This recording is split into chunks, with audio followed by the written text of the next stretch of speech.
Terdakwa Yosef Hidayah atau Pak Yosef akan menghadirkan istri muda dan juga kedua anak sambungnya. Halo teman-teman semuanya dimanapun berada, subuh ini waktu menunjukkan jam 4 pagi sambil menunggu sholat subuh. Nanti di siang hari pada hari ini 27 Mei 2024 yaitu persidangan dengan terdakwa Yosef Hidayah dan akan menghadirkan saksi.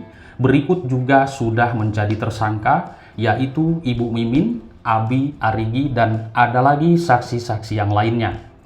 Nah, semoga teman-teman persidangan hari ini dilancarkan, dimudahkan, dan juga jaksa penuntut umum atau juga majelis hakim bisa membuktikan bahwa ketiga tersangka ini menurut keterangan dari tersangka Ramdhanu ada di tempat kejadian perkara di malam itu dan melakukan hal-hal yang sudah disebutkan Danu ini.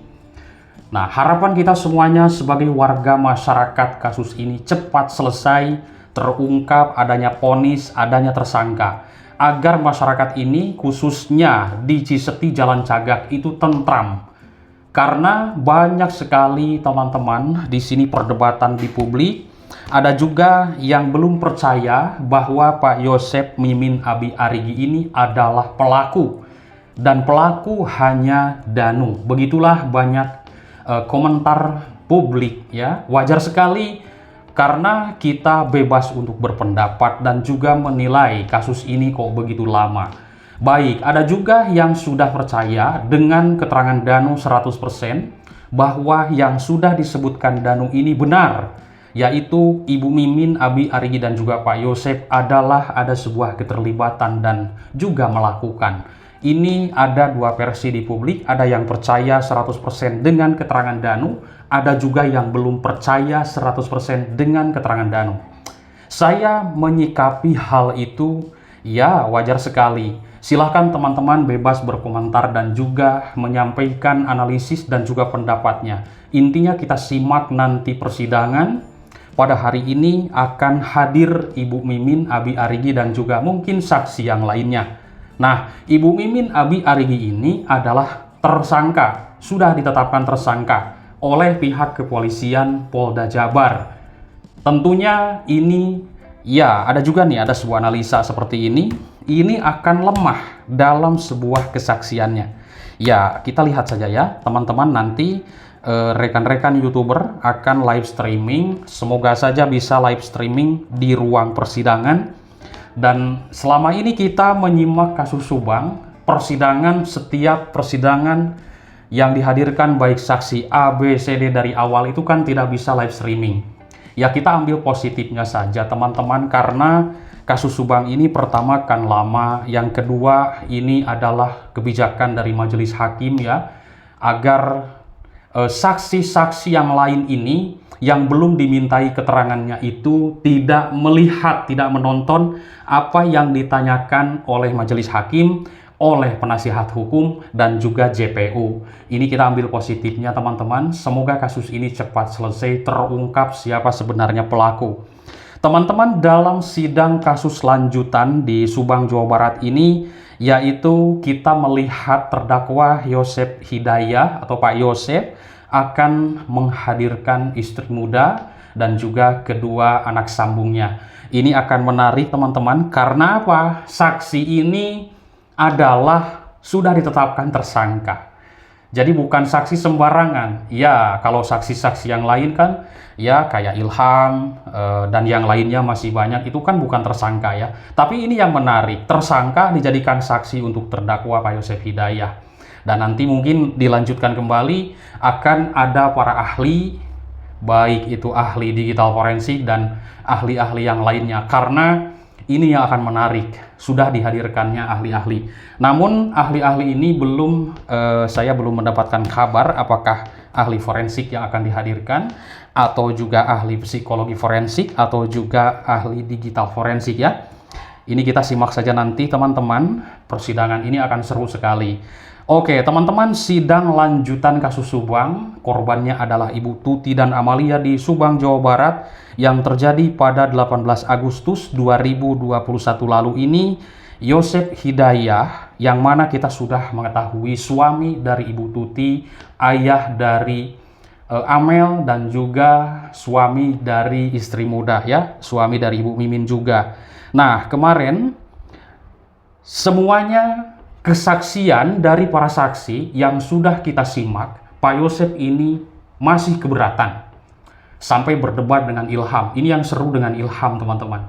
Karena Ilham ini begitu lantang dan begitu juga jelas, meskipun dengan bahasa Sunda ya, teman-teman ya pasti paham, atau juga ada yang tidak memahami juga, tapi itu nanti intinya jalurnya adalah Ilham ini melihat sosok yang sudah disebutkannya adalah Pak Yosef. Tadinya si Ilham tidak kenal. Waktu melewati TKP di jam 6, ya keluarkan dari rumahnya jam 6:10, mau mengantarkan adiknya ke Cisalak. Ya, Cisalak saya tahu teman-teman, tidak lama sih, kalau dari Jalan Cagak ke Cisalak itu dekat lah, paling setengah jam teman-teman ya.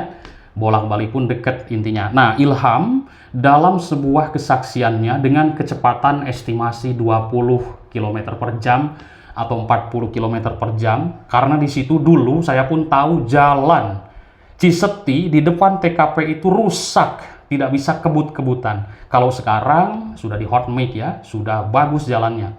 Jadi bisa cepat untuk membawa kendaraan baik roda 4 dan roda 2. Kalau dulu itu jalannya amburadul teman-teman di tahun 2021.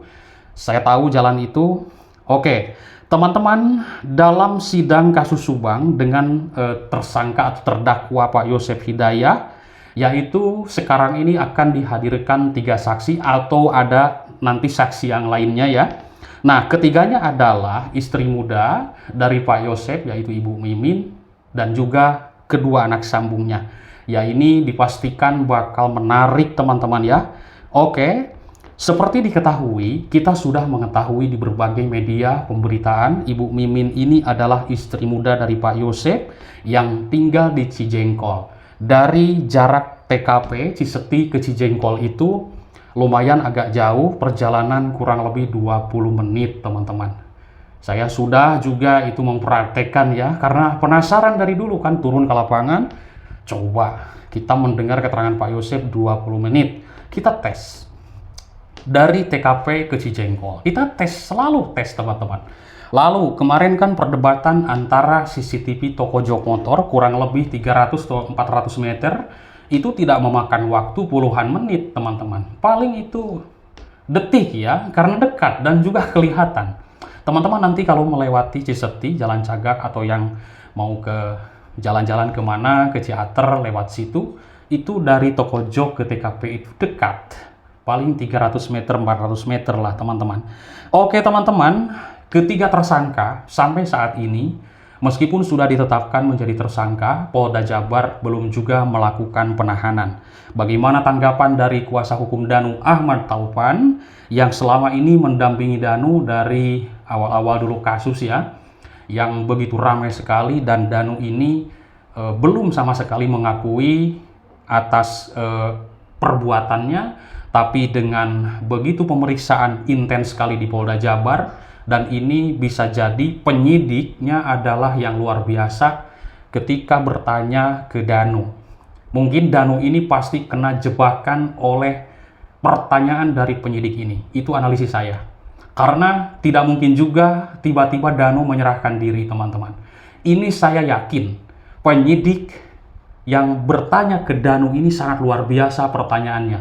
Akhirnya Danu terjebak dan juga langsung mengakui perbuatannya. Karena di malam itu, waktu kita sudah mengetahui dulu, Danu ini sudah mengakui di hadapan penyidik di Polda Jabar, namun kita lihat keterangan Pak Surawan.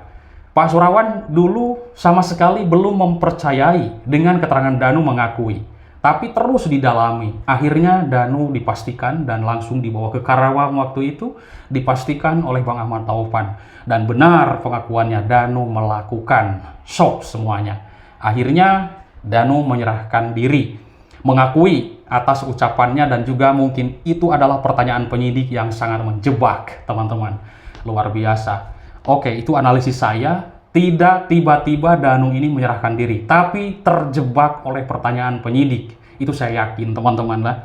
Oke, teman-teman, saya menurut Ahmad Taufan meminta pihak kepolisian agar segera dilakukan penahanan terhadap ketiga tersangka tersebut. Ya, betul sekali. Ini kan sudah menjadi tersangka. Publik pun banyak sekali bertanya-tanya, kapan ditangkap, kapan P21 ya?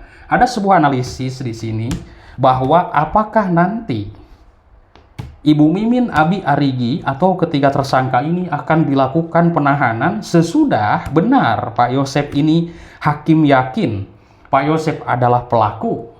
Nah, teman-teman ya, kita lihat sidang hari ini.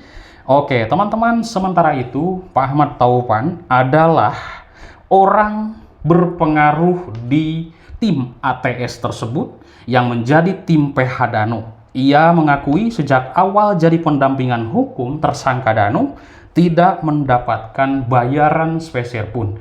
Ya, dulu kan kita mendengar ya, gratis. Ini luar biasa perjuangan seorang kuasa hukum Bang Ahmad Taufan. Semoga intinya kasus ini ya cepat selesai. Bang Taufan mengatakan ini hanya rasa kemanusiaan saja. Ya, semuanya ya semogalah menjadi amal kebaikan, teman-teman. Oke, teman-teman, nanti kita lanjutkan kembali. Kita akan menyimak persidangan Ibu Mimin Abi Arigi dan saksi yang lainnya. Terima kasih atas perhatiannya. Bye-bye.